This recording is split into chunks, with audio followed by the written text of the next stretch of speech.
Using subprocess.call with mysqldump.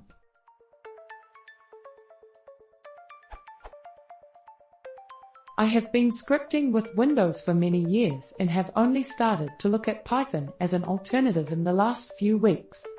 I'm trying to write a native Python script to back up a MySQL database with mysqldump. I normally do this with a command line piping the output without issue. I see many answers with subprocess.open and shell equals true. Equally, I see many statements say I should avoid shell equals true. So I'm trying to get the following code to redirect my stout to a file, all without success.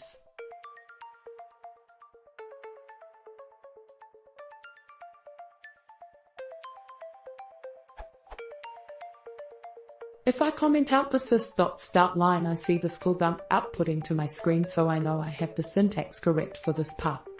I added the print statement and can see this gets written to the file mysqldump.txt.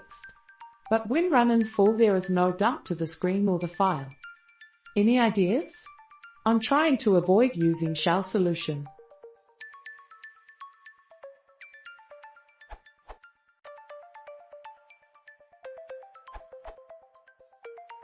What you tried to do doesn't work because modifying sys.stout only affects Python level statements such as print, not lower level writes from C, and particularly not those performed by an external program. You want to tell subprocess to create a pipe, like you did with the redirection, which goes like this.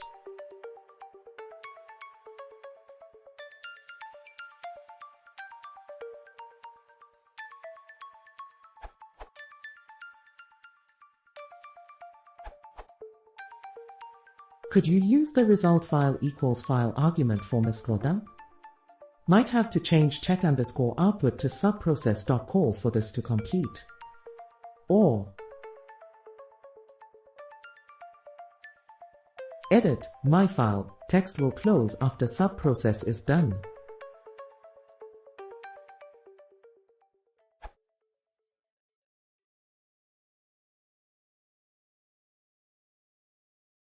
If you want to see more, please consider subscribing.